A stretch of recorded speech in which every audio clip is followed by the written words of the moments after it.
আজ দুপুরে হঠাৎ মোবাইলে একটা মেসেজ এলো, তাকিয়ে দেখি সরকারের তরফ থেকে আমার অ্যাকাউন্টে ৭৫ লাখ টাকা দেওয়া হয়েছে। খুশিতে আমার মন ভরে গেল। ঘর থেকে বের হলাম আর চিৎকার করে সবাইকে বলছি, সবাই শুনো, দিন বদলে গেছে, আমার অ্যাকাউন্টে ৭৫ লাখ টাকা এসেছে। ঘর থেকে বউ বেরিয়ে এলো। অত খুশির কি আছে, আমার অ্যাকাউন্টেও ৭৫ লাখ টাকা দিয়েছে। এই যে মেসেজ দেখো, একটু অবাক হলাম, ভাবলাম আশেপাশে সবাইকে গিয়ে বলি। বাড়ির পাশের লোক আমায় বলছে, বেশি উত্তেজিত হইও না, আমাদের অ্যাকাউন্টেও ৭৫ লাখ টাকা জমা হয়েছে। আমার সব খুশি উড়ে গেল। ভাবলাম যাই, বাজার থেকে কিছু মিষ্টি নিয়ে আসি। বাজারে গিয়ে দেখলাম দোকান বন্ধ। পাশের একজনকে জিজ্ঞাসা করলাম, ও ভাই, মিষ্টির দোকান বন্ধ কেন? সে বলল, মিষ্টির দোকানদারের আর দোকানদারি করার কি দরকার, তার অ্যাকাউন্টেও ৭৫ লাখ টাকা এসে গেছে। তাই ভাবলাম একটু নিউ মার্কেটে যাই, সেখান থেকে কিছু কিনে নিয়ে আসি। সে কি, কোনো দোকানপাট খোলা নেই, ওনাদের অ্যাকাউন্টেও নাকি ৭৫ লাখ টাকা চলে এসেছে। প্রচন্ড খিদাও পেয়েছে। ভাবলাম এখানে তো সব দোকানপাট বন্ধ, সামনের দিকে যাই, ভালো কোনো হোটেলে তৃপ্তি করে খাওয়া যাবে। সামনে যতই যাই সবই দেখি ফাঁকা। হোটেলের বাইরে দাঁড়িয়ে থাকা স্বাগত জানানোর জন্য লোকও নেই, যে কাস্টমার দেখলে সালাম ঠুকিয়ে ওয়েলকাম করে। শপিং মলের সিকিউরিটিও নেই, সবার অ্যাকাউন্টেই নাকি ৭৫ লাখ টাকাই এসে গেছে। মার্কেটে কেউ নেই, সবজিওয়ালাও নেই, চাওয়ালাও নেই, শরবতওয়ালাও নেই, পাসপোর্টওয়ালাও কেউ নেই, সবকিছুই বন্ধ।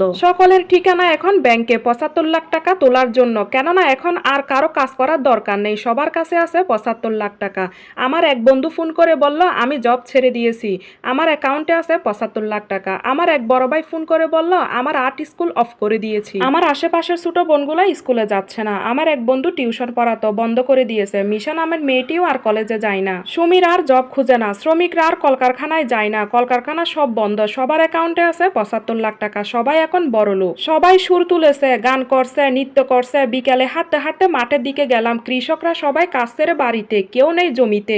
এখন তাদের আর রোদে পুড়ে বৃষ্টিতে ভিজে কাজ করার আর দরকার নেই, তারা সবাই বড়লোক হয়ে গেছে। সবার অ্যাকাউন্টেই ৭৫ লাখ টাকা। 7 দিন পর দেখা গেল খিদের জ্বালায় লোক কাঁদছে, কেননা জমি থেকে কেউ ফসল তুলছে না। সমস্ত দোকানপাট বন্ধ, হোটেল বন্ধ, সব বন্ধ, মেডিকেল বন্ধ, সব বন্ধ। অসুস্থ হয়ে মানুষ মৃত্যুর দিকে এগিয়ে যাচ্ছে, কেননা খাবার নেই, ডাক্তার নেই, পশুরাও না খেতে পেরে মরছে। জমিতে সবুজ ঘাস নেই, সোনালী ফসল নেই, শিশুরা খিদের জ্বালায় কাঁদছে, গোয়ালা দুধ দিচ্ছে না। মানুষ এখন ছুটছে মুটো মুটো টাকা নিয়ে, রাস্তায় রাস্তায় ঘুরছে পকেটে টাকা নিয়ে। কাঁদছে মানুষ লক্ষ লক্ষ টাকা হাতে নিয়ে, আর বলছে, এই নাও ভাই 10,000 টাকা, আমাকে 200 গ্রাম দুধ দাও। 2 দিন যাবত বাচ্চাটা না খেয়ে আছে, 10 দিন বাদে মানুষ না খেতে পেয়ে মরছে। কিছু কিছু লোক টাকার ব্যাগ নিয়ে ঘুরছে, এই নাও ভাই 5 লাখ টাকা, আমাকে 5 কেজি চাল দাও, 10 দিন না খেয়ে আসি। সবার বাজার হাট বন্ধ, শাকসবজি খাবার দাবার কারো কাছেই নেই, সব দিকে শুধু মৃত্যুর প্রতিচ্ছবি। আমিও আমার ৭৫ লাখ টাকা নিয়ে ঘুরে বেড়াচ্ছি, নাও ভাই নাও ৭৫ লাখ টাকা নাও, তবুও কিছু খাবার দাও। কে কার টাকা নিবে, খাবার কারো কাছেই নেই। মানুষ মানুষের দিকে তেড়ে আসছে হিংস্র সিংহের মতো, মনে হচ্ছে মানুষ মানুষকে খাবে। অচেনা এক লোক তারা করছে আমাকে চিবিয়ে খাবে বলে ছুটছি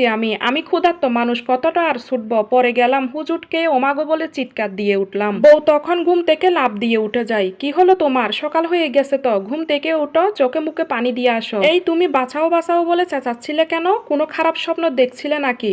আমি বললাম, না খারাপ নয়, ভালো দিনের স্বপ্ন, গরিব আমরা, কিন্তু ঘরে দুমুঠো খাবার আছে তো, তৃষ্ণার পানি আছে তো, শিশুরা খেলছে, পশুরা মাঠে ঘাস খাচ্ছে, দোকানে ভিড় আছে, যানবাহন চলছে তো, মানুষের সমাগম আছে, বাগানে ফুল ফুটেছে, প্রকৃতি হাসছে। আল্লাহ চাইলে সবাইকে তো ধন সম্পদ দিতে পারতো, সবাইকে সুখ শান্তি দিতে পারতো, কিন্তু বৈষম্য আছে বলেই পৃথিবী টিকে আছে। আজকে যদি ধনী গরিবের বৈষম্য না থাকতো, তাহলে পৃথিবীটা এভাবে ধ্বংস হয়ে যেত। তাই বাস্তবতা হলো, ধনী গরিব বৈষম্য আছে বলে এখনো পৃথিবী টিকে আছে এবং টিকে থাকবে। এর থেকে প্রমাণ হলো জীবনে টাকাই সবকিছু নয়।